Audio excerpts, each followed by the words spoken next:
Hello everyone, first time మన channel చూస్తుంటే subscribe చేసుకోవడం మర్చిపోవద్దు. ఈ ఎపిసోడ్ అయితే చాలా ఇంట్రెస్టింగ్గా ఉంటుంది. మిస్ అవ్వకుండా కంప్లీట్గా చూడటానికి ట్రై చేయండి. వీడియోలోకి వెళ్ళినట్లయితే ఉదయాన్నే శివనారాయణ కుటుంబం అంతా కూడా ఆఫీస్కి అయితే వెళ్తారు. అప్పుడే అక్కడ వాళ్ళకి కేటాయించిన అగ్రిమెంట్స్ పైన దీపా జ్యోత్స్న ఇద్దరు సైన్ చేశాక ఇద్దరికి ఆల్ ది బెస్ట్ చెప్పి ఎవరికి కేటాయించిన రెస్టారెంట్స్కు వాళ్ళు వెళ్ళిపోతారు. ఇక దీప అయితే ఎలా అయినా ఈ పోటీలో జ్యోత్స్నని గెలవనివ్వకూడదు.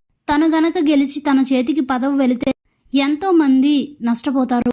ఎలా అయినా సరే ఈ పోటీలో నేనే గెలవాలి, ఏం చేయాలని ఆలోచిస్తూ ఉంటుంది. ఇందులో జ్యోత్స్న మాత్రం రెస్టారెంట్ పైన ఏ మాత్రం కాన్సన్ట్రేట్ చేయకుండా నేనేం కష్టపడాల్సిన అవసరం లేదు, దీపని మాత్రం ఎదగనివ్వకుండా చేస్తే చాలు, దీప బావని దగ్గర అవ్వనివ్వకుండా చేస్తే చాలు, వాళ్ళిద్దరూ బావ సలహాలు దీపకు అందకపోతే ఆటోమేటిక్గా ఓడిపోతుందని అయితే అనుకుంటూ ఉంటుంది. ఇక అలా కొద్ది రోజులైతే గడుస్తుంది.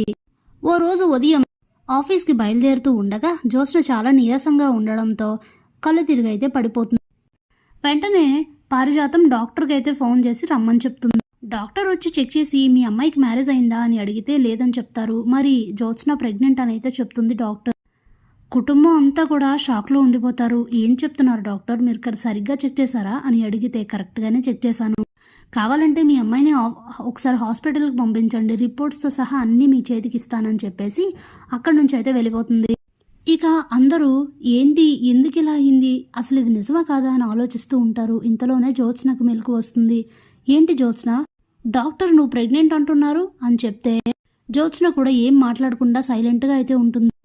అప్పుడే ఏంటి ఏం మాట్లాడావు చెప్పు అని సుమిత్ర గట్టిగా అడిగితే అవును మమ్మీ నేను ప్రెగ్నెంటే అని చెప్తుంది. ఒక్కసారిగా స్టన్ అయిపోతారు అందరూ. ఏం మాట్లాడుతున్నావు జ్యోత్స్న అని అడుగుతారు శివనారాయణ. అవును తాత, నా ప్రెగ్నెన్సీకి కారణం ఎవరో కాదు బావే అని చెప్తుంది. ఒక్కసారిగా తేరుకోలేని షాక్లో పడిపోతారు అందరూ. అప్పుడే దీపకైతే చాలా కోపం వస్తుంది. ఏంటిదో కొత్త డ్రామానా అని అడుగుతుంది చాలా కోపంతో. ఇక తనైతే కంట్రోల్ తప్పుతుంది. డ్రామాలు ఆడాల్సిన అవసరం నాకే ఉంది, నేను చెప్పేది నిజమే కదా అని అయితే అంటుంది. ఏం బావా చెప్పు అని అడిగితే కార్తీక్ కూడా జ్యోత్స్న నోటుకొచ్చినట్టు మాట్లాడకు అని అయితే చెప్తాడు. అప్పుడే ఏంటి బావా మర్చిపోయావా, మొన్న ఒక రోజు రెస్టారెంట్లో వర్క్ ఉండి లేట్ అయినప్పుడు అనుకోకుండా ఆ రోజు మన ఇద్దరం కలిసాం కదా, ఆ ఎఫెక్టే ఇది, ఇప్పుడు నా కడుపులో బేబీ ఉంది అని చెప్తే అబద్ధం, ఇదంతా అబద్ధం, నా కొడుకు అలాంటి వాడు కాదు, నా కొడుకు బంగారం, ఇది నిజం కాదు, నువ్వేదో డ్రామాలు ఆడుతున్నావని అంటుంది కాంచన.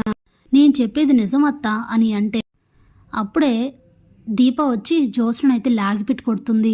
అనవసరంగా నువ్వు నోటుకొచ్చినట్టు మాట్లాడకు, కావాలనే మా బావని ఎలా అయినా దక్కించుకోవాలని ఇది ఒక నాటకం కదా అని అంటే అయితే పద దీప, ఇప్పుడు డాక్టర్ చెక్ చేసింది కదా, అదే డాక్టర్ దగ్గరికి వెళ్తే ఆవిడే స్కాన్ రిపోర్ట్స్ ఇస్తారు, వెళ్దామా అని అడుగుతుంది.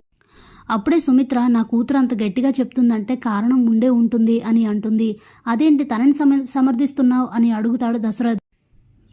అప్పుడే జ్యోత్స్న ఏది ఏమైనా సరే రిపోర్ట్స్ ఉంటేనే అందరూ నమ్ముతారు, పదగ్రాణి వెళ్ళి చెక్ చేయించుకొని రిపోర్ట్స్ తీసుకొద్దాం అని చెప్పి ఇద్దరు కూడా హాస్పిటల్కి వెళ్ళి ఆ డాక్టర్ దగ్గర నుంచి రిపోర్ట్స్ తీసుకొని ఇంటికి వస్తారు.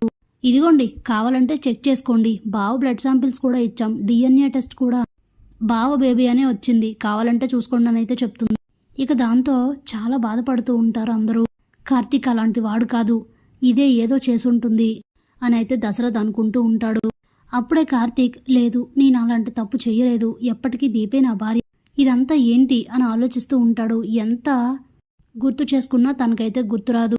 ఆ DNA రిపోర్ట్స్ చూసిన సుమిత్ర మాత్రం చాలా మండిపడిపోతూ ఉంటుంది. నా కూతురు జీవితాన్ని అన్యాయం చేశావు, ఇప్పుడు నా కూతుర్ని పెళ్లి చేసుకోవాల్సిందే అని అయితే అంటుంది.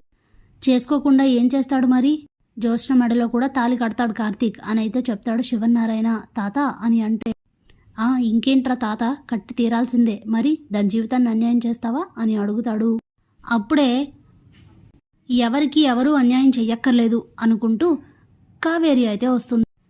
పిన్ని నువ్వెందుకు వచ్చావు అని అడిగితే నిజం చెప్పడానికి అని అంటుంది. ఏమైంది, ఏంటా నిజం అని అడుగుతుంది జ్యోత్స్న.